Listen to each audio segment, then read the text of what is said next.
This is a Reconstructionist radio production. Please visit calcedon.edu/store to download this book or purchase a physical copy. Intellectual Schizophrenia, Culture, Crisis and Education by Rosus J. Rushdoony. Copyright 1961, Dorothy Rushdoony and the Rushdoony Irrevocable Trust. Calcedon, Ross House Books. Chapter 5. The State and Education. Some years ago, Lowy described the education of primitive peoples as utilizing, among other things, social pressure, ridicule, group example, and social expectation. This is effective in tribal culture, where one unchallenged way of life exists. There are many, however, who feel that modern man has much to learn from primitives, and some of the most absurd of studies have been undertaken in this spirit. This imitative concern is hardly necessary, however, in that the modern concern is with the group and with mankind as a whole has been productive of a new tribalism in modern man. Whether the tribe includes all of mankind, our state, or is a nomadic band of 50 persons, it remains a tribe in this restrictive sense. If the individual members refuse a personal sense of responsibility, supplant objective and eternal law with tribal law, as the Supreme Court has done, and find nothing more distasteful than being a man, all reality and power is given to the pack, and self-consciousness apart from the pack is seen as a sickly phenomenon. The pack is a lonely crowd, and all its integration and exercise in futility, in that manhood remains an inescapable reminder in reality. One of the early prophets of the modern mood asserted, quote, "I think I could turn and live with the animals. They are so placid and self-contained. I stand and look at them long and long. They do not sweat and whine about their condition. They do not lie awake in the dark and weep for their sins. They do not make me sick discussing their duty to God. No one is dissatisfied. No one is demented with the mania of owning things. Not one kneels to another, nor to his kind that lived thousands of years ago.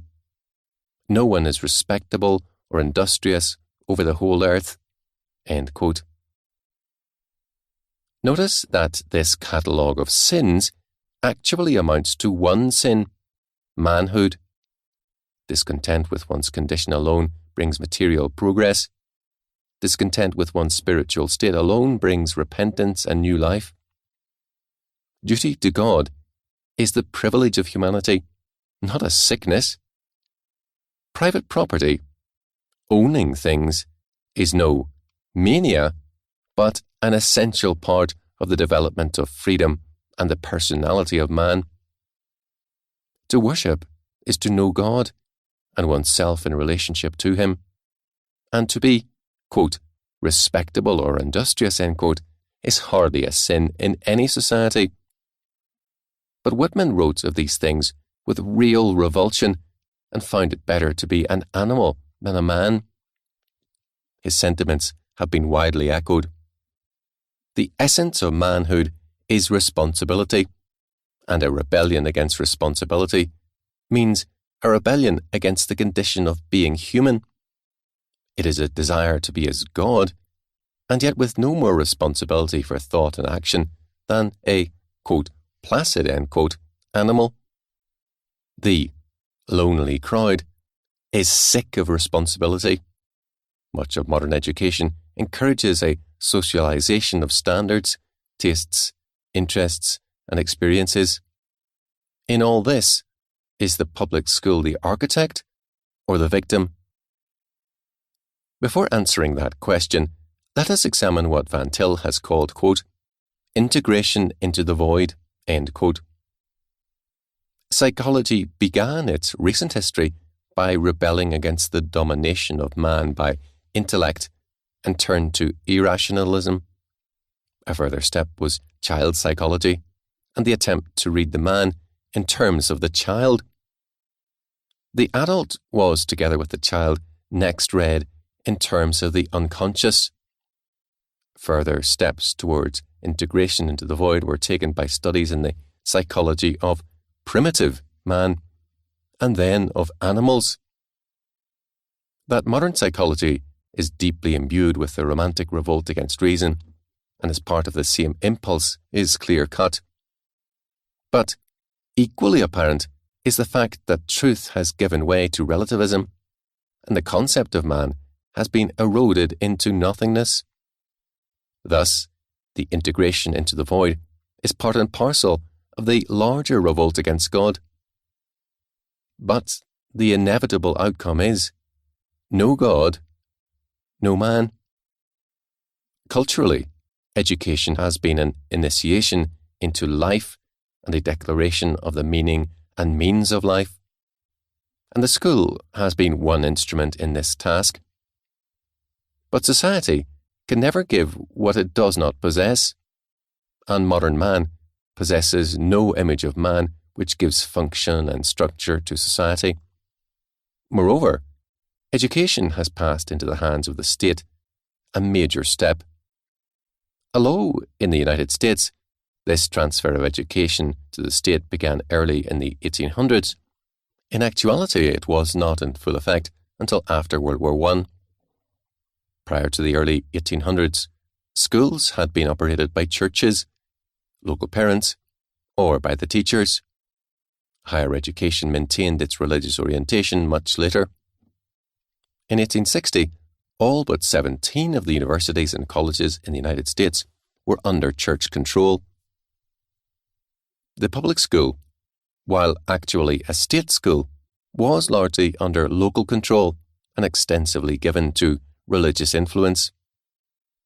The pressure now is steadily towards the elimination of local control entirely and the securing of federal aid to education to supplement state and county funds. The public school is now unmistakably a state school, and its concept of education is inevitably statist. This is apparent in various ways. First of all, education has ceased to be a responsibility of the home and has become a responsibility of the state.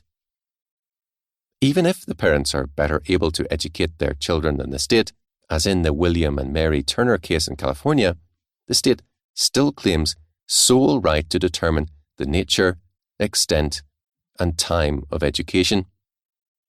Thus, a basic family right has been destroyed and the state's control over the child asserted. Second, education is now coercive. Attendance is compulsory up to a certain age. The result is destructive of the educational process, in that the captive students slow down and wreck the education methods. To cite a specific example, a junior high school boy attempted to knife a teacher, but was not expelled, although this was one of a long series of violent acts. The child would have welcomed expulsion, so it was no punishment. The courts had too many more serious offenders in hand, and no room for more, and the police felt that the best place for such a boy was at home and in school. As a result, until he reaches 16, this boy will continue to make a havoc of his classes, and the teachers will be compelled to submit. Coercion has its place in society and is often a needed thing, but in terms of education, it is destructive when the state uses coercion to compel attendance. Without coercion, the loss in numbers would be negligible, but the educational gains incalculable. Third, by making the school dependent on government funds, taxes, instead of the people, this school is converted into another institution dedicated to self-advantage rather than to its function. The last 40 years have seen far more advanced in school facilities and funds than in successful education. The psychology of state schools is no different than that of state churches, a belief that they are the sole means of truth, a high insolence towards the critic, and a progressively fat inefficiency. A status school, moreover, has no concept of truth to offer. Some of the most appalling instances of this come from prominent scholars genuinely concerned over the claimed superiority of Russian science. Their demands for better education are understandable, but their nakedly statist reasons are not. But, it can be objected, is not survival the issue? Is the issue survival, or is it truth? To survive, must we become socialist, as we are in rapid process of becoming? And must we adopt status concepts for life and education? Is education a function of status man, or of true and whole man? Education, if it becomes statist or parochial, then reflects the ends of an institution, although a redeeming factor with the Church is that, ideally, and sometimes actually, it points beyond itself to God. In either instance, however, education tends to become limited in scope, and in statist education, especially limited to the narrow purposes of the state. The question is often raised, can the private school survive? The more basic question needs to be raised, has the status school any right to survive? Educators who advocate state schools do so in the name of the state and a common state culture. They may use less plain speech, but their meaning is the same. The irony here is that these same men, in arguing against the need for a common religious faith, insist on a pluralist society. But in dealing with education and the state, and a common culture, they are militantly anti-pluralist. The answer is, of course, that the area of pluralism is the area of peripheral values. In things essential, they are far more rigid than medieval man in their insistence on conformity to the new See of St. Peter, the state and its culture. Statist education has, moreover, been singularly unable to give any true sense of direction or purpose, or a concept of growth. As Van Til has commented, quote, education on Dewey's basis is merely animal growth, end quote. Let us consider, for example, the attempt of the National Education Association to formulate a statement of purpose, direction, and growth in education. Written by Charles A. Beard, revised by the Educational Policies Commission, and published in 1937, we have here a considered statement of, quote, the unique function of education in American democracy, end quote. Its, quote, 5 guiding principles, end quote, to which the educator, quote, must refer in discovering the task of education in American democracy, end quote, emphasize relativism. The school is linked with the state rather than an antiquarian interest in knowledge as such. Quote, public education is anchored in the nature of civilization as unfolded. It is thus closely associated with the ideals, policies, and institutions of government and economy, as well as the arts and sciences. Although some forms of private education may be far removed from the hard world of practice, public education can maintain no such isolation. Many professional representatives, it is true, may properly concentrate on schoolroom procedure, methods, and testing, but the leaders who determine the content and objectives of instruction must work under the immediate impacts of society, its needs, drives, and demands. So viewed, the association of educational history with the encompassing history of American civilization is not a form of antiquarianism and dust sifting. On the contrary, by this process alone does it seem possible to obtain sure guidance in the formulation of an educational policy corresponding to the realities of the living present, now rising out of the past. End quote. In one sense, this sounds both innocent and commendable, and really unnecessary to say. After all, education is a human activity and is inescapably relevant. And the school Clifton Fadiman attended had a definite relationship to life and society. What then is the drift of all of this? Quote, antiquarianism and dust sifting, end quote, in education is failure to attempt to remake man and his society. In dealing with ethics, the Commission was all for guarding, quote, those virtues of the race, unquote, common to, quote, the humblest, end quote, such as, quote, industry, patience, self-denial, and consideration of others, end quote, all of which sound a little uncommon, as well as, quote, the imperial gifts of imagination, originality, and invention, end quote. Education is important because it, quote, nourishes the underlying values upon which state and society depend for their existence, end quote. The greatest obligation of education is, quote, to truth in itself, and for its own sake, obligations to seek it, defend it, and make humane use of it, end quote. What truth means, we are not told, or if truth is more than a relative concept, this latter seems to be inferred. However, ethics and truth seem to be equated with the important but not binding experiences of the past. Education needs ethics because it, quote, embraces knowledge, training, and aspirations, end quote. Quote, the primary business of education in effecting the promises of American democracy is to guard, cherish, advance, and make available in the life of coming generations the funded and growing wisdom, knowledge, and aspirations of the race, end quote. Thus, the basic faith is in democracy, as the statement then repeatedly demonstrates, and there is no higher value. In terms of this, propaganda and education are defined. The Commission was aware that its definition of education made it apparent to be no more than state propaganda. Here, democracy came to the rescue. There is a difference between influencing human behaviour, if it is done for that great Leviathan, democracy, and between such activity on the part of a group.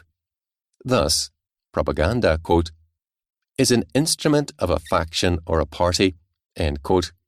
Moreover, it is partial in its picture, not giving other positions a hearing, which apparently democratic education does.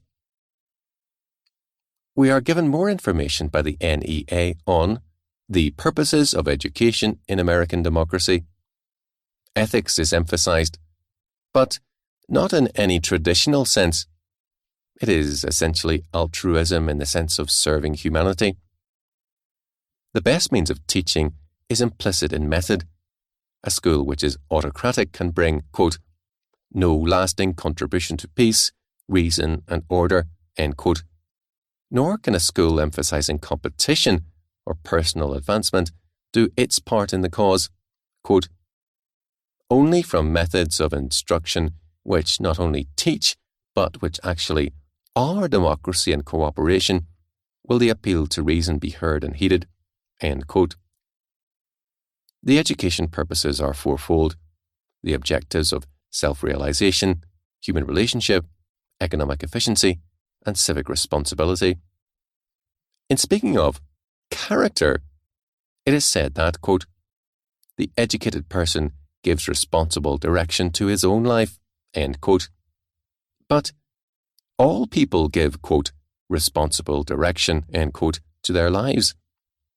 The point is, responsible to what? The answer is definitely not God in any supernatural sense. Supernaturalism is a gross business which leads to persecution and the applause of, quote, the most vicious depravity and the most selfish exploitation, end quote. After this astounding verdict on Orthodox Christianity, we are further told, quote, although such a philosophy may be satisfactory to its possessor, it is definitely unsatisfactory to others, end quote. And that, of course, is condemnation enough from this democratic perspective. True ethics is self-born and is congenial, quote, to self-realization through democratic processes, end quote. What follows then is a call for the reordering of all aspects of life and the world itself in terms of this democratic and levelling perspective. With the details of these two statements, educators are no longer in agreement. With regard to their basic premises, there is no change. Education has no reference beyond democratic man, no concept of growth, truth, or meaning of any objective validity. The consequences of such a position are well described by Helmut Schuck as the destruction of the desired individuality by the lust for equality. The state is an important institution, an indispensable and God-ordained institution, but it is not creative, nor is it productive. Only as the state is limited to its proper jurisdiction, and the same is true of the Church, can society be free and productive. Art, science, church, school, family, business, agriculture, everything can then function freely in order that man might fulfill his calling under God. The state cannot give meaning or function. It must itself derive meaning and direction from a free society under God, one able to realize itself in terms of its image mandate.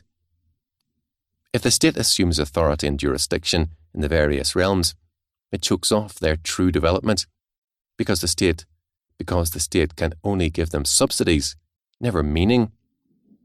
Accordingly, the public school, in trying to assist the state and become a fellow architect of the statist culture, has victimized itself. Like a variety of other recipients of subsidy, it fawns on the feeding hand, scarcely aware that it is being fattened for the state's own purposes.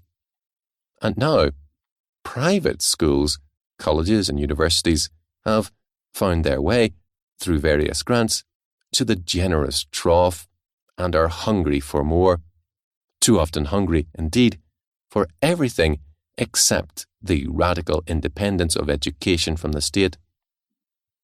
Duiverd, in insisting on the vital relationship of family and school as against state and school, has observed that, quote, the ancient and modern totalitarian ideas of state education of the children contradicts the divine world order and are indeed inhuman and destructive to human society, end quote.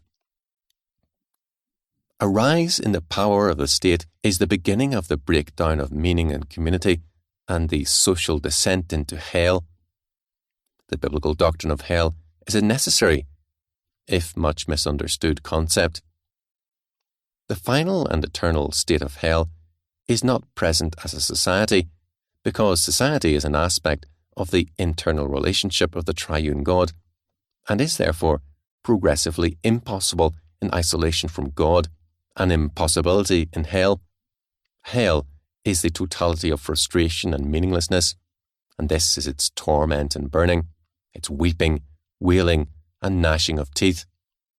It is without government or knowledge, because, with total epistemological self-consciousness apart from God, there is a total rejection of knowledge and meaning.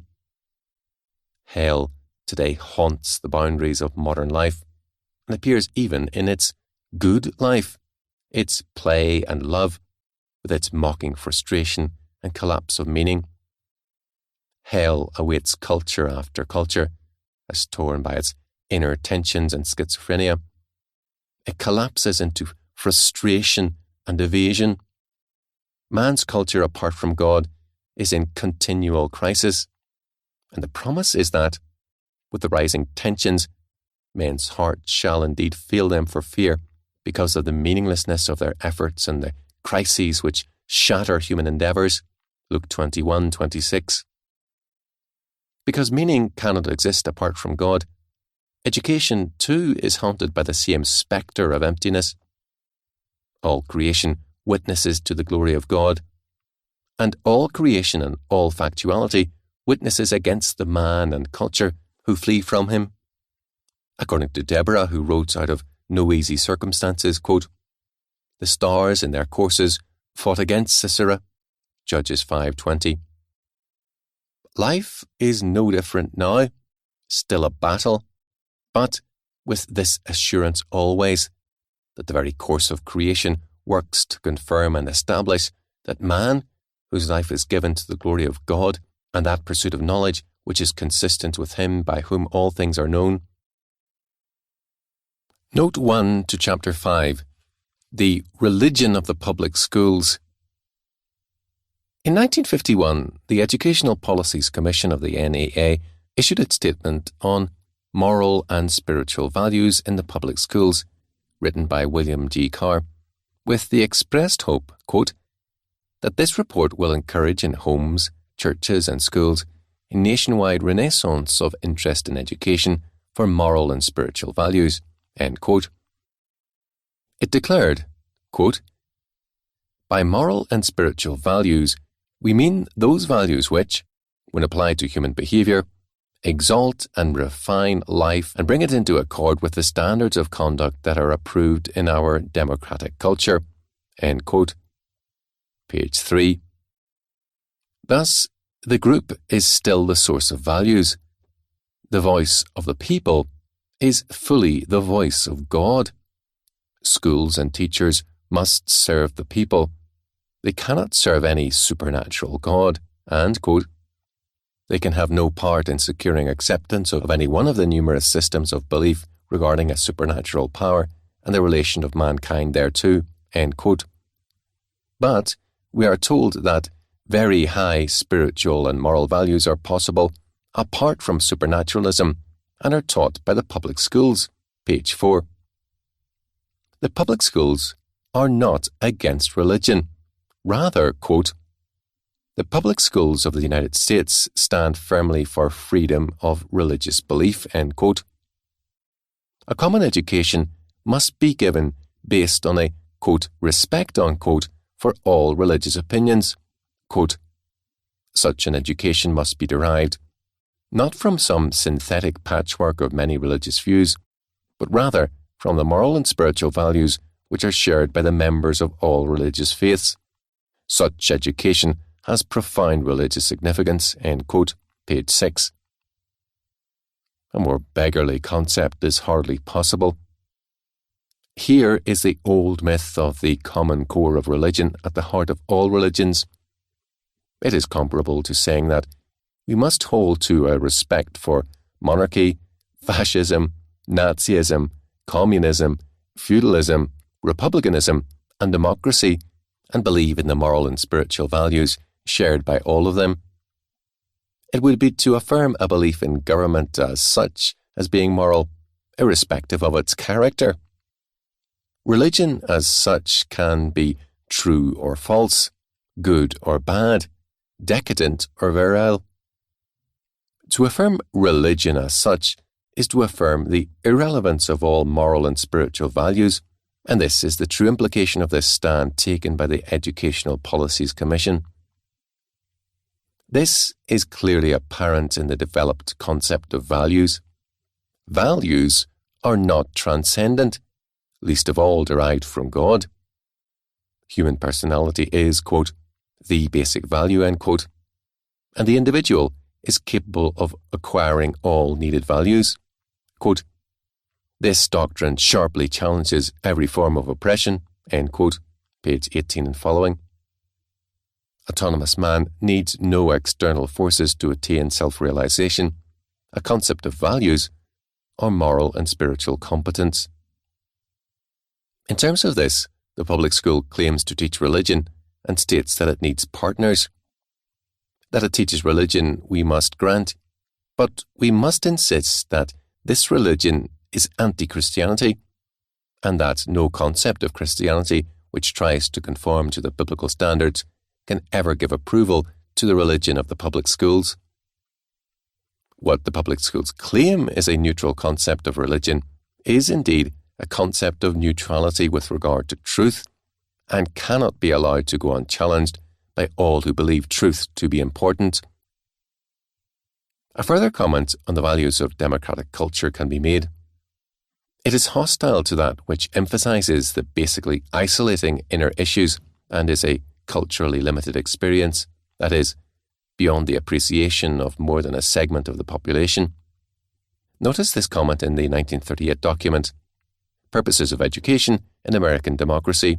Quote, "It is at least open to question whether there is anything intrinsically more dramatic and elevating in watching the struggle on a darkening stage between Macbeth and his conscience than in watching under a warm summer sun a good 9-inning pitching duel." End quote. Page 65. In view of such standards, we have no cause for surprise at the results of education. Note 2 to Chapter 5, The Presbyterian Church USA and the Public Schools. On May 20th, 1957, the General Assembly of the Presbyterian Church in the United States of America, since become the United Presbyterian Church in the United States of America, received and adopted a statement entitled, The Presbyterian Church in the United States of America and the Public Schools, end quote. This document in itself has no importance except as the self-conscious statement of, quote, a main artery of Protestantism concerning the nature and aims of public education among a few people, end quote. A main, if hardened, artery needs to be listened to. The basic weakness of the statement is that it rests primarily not on an articulate and consistent faith or philosophy, but on a fear of Roman Catholicism and its claims to tax funds for parochial schools. Had the report dealt squarely with this issue as such, it might have had more consistency. The statement denies that the public schools are godless and yet strikes at, quote, the, quote, common core, end quote, of religion idea, as it appears in the public schools, is false in that, quote, religious commitment arises in a specific and concrete religious community, highly articulate, and never abstracted into common elements, end quote. Thus, there can be no countenancing of, quote, the teaching of devitalized common faith as a proper substitute for highly specific religious belief, end quote. But this dilemma is never resolved. The public schools implicitly or explicitly assert a system of values hostile to Christianity. How is the Church to reconcile itself with this reality? The apparent solution is in a Thomistic answer to the question of truth. Religious knowledge requires supernatural revelation and the Holy Spirit, whereas natural revelation can be validly seen in the light of reason. Quote, the public school may well provide a context for growth in understanding, which does no violence to the validity of revelation. Indeed, the public school can make valuable contributions to man's understanding of true revelation by increasing literacy and general comprehension of the nature of knowledge, end quote. Rome has nothing to fear from an artery which has so far altered its reformed pulse as to carry a Thomistic nature. The statement insists on, quote, the divine origin of all values, end quote, but not on the divine creation and interpretation of all factuality, a concept which would destroy its premise for public schools. The public school has, moreover, a central value all its own.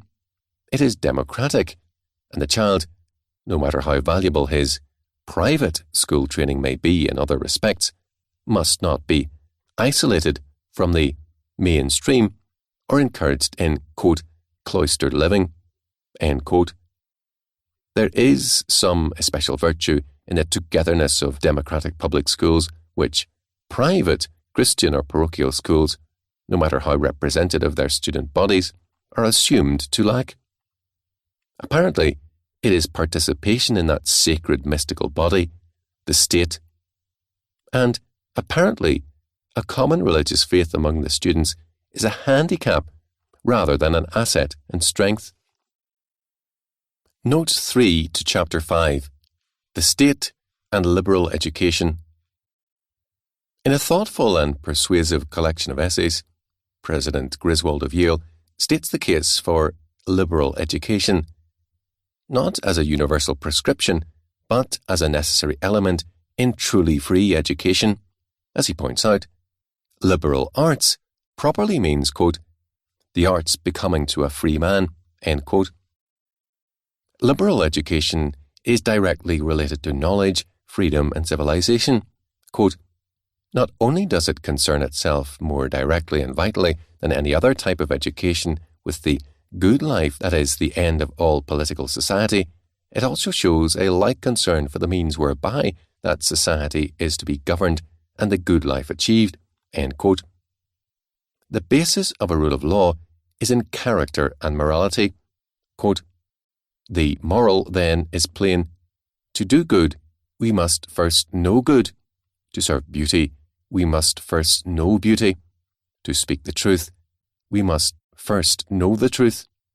We must know these things ourselves to be able to recognize them by ourselves, be able to describe, explain, and communicate them by ourselves, and wish to do so when no one else is present, when no one else is present to prompt us or bargain with us. Such knowledge is the purpose of liberal education. We must hold true to that purpose. No price, no mess of pottage can equal its value to our country and ourselves, its citizens, end quote. The unhappy fact about this eloquent statement is that it concludes the book rather than opens up the problem. As a result, the issue posed here is never met. A sadder fact confronts us as we examine Griswold's conception of the good life. It is, quote, the end of all political society, end quote, a definition increasingly common in the last 2 centuries, as it was in the areas of the ancient world, as witness Greek states, but by no means the basic concept in Western culture. That a free state is important in the good life is granted, but men have known the good life without it. The basic definition of the good life has been in terms of God and man's freedom under God, a freedom from the burden of guilt and sin, and the ability to fulfill his image mandate as God's vicegerent. There was a time at Yale when the good life would have been defined thus, quote, the chief end of man is to glorify God and to enjoy him forever, end quote. Griswold is troubled by the growth of state power, but he has no weapon against it, since for him the good life is defined in terms of it. Moreover, he agrees with Jefferson in calling education, quote, the most legitimate engine of government, end quote, and thereby surrendering the independence of that area which is ostensibly to undergird freedom. How much he concedes to the state appears in his essay on, quote, the limited competence of the state, end quote. The preservation of democracy he finds in the principle of the, quote, separation of powers, end quote. The checks and balances in the United States have been endangered in recent years, but separation of powers means also that the realm of the spirit was reserved to the church and the realm of the mind to the school. This is the, quote, sacred maxim of free government, end quote, and apparently sacred to nothing more. Griswold is too conscious of modern skepticism to assert any God-given rights here, or natural rights. The wisdom of the Founding Fathers so ordered it. He accepts it historically and values it personally. He establishes no principle whereby the integrity of any realm stands. And since the good is in terms of the state, no area can ultimately withstand the sovereign claims of the state, since it apparently exists by the indulgence and grace of the state. Since the good life is political, Griswold is ready to believe that, quote, the voice of the people is the voice of God, end quote. But the state, unhappily, is a Moses who can only lead these chosen people into the wilderness, never out of it. The Reconstructionist Radio Podcast Network brings to you a complete lineup of podcasts where you will hear practical and tactical theology. Our desire is not simply that you consume our shows, but that you also live out your faith in every area of life. We can talk all day long about these things, but if we fail to put them into practice, then we fail as ambassadors of Jesus Christ our King. Subscribe now to your favorite Reconstructionist Radio Podcast Network shows, or you can subscribe to the Reconstructionist Radio Master Feed, where all of the content we produce, including the audiobooks and audio articles, will pop up as soon as they are available. And don't forget to visit ReconstructionistRadio.com to volunteer as a narrator or to partner with this ministry financially. May the Holy Spirit stir you into action for Christ and His kingdom.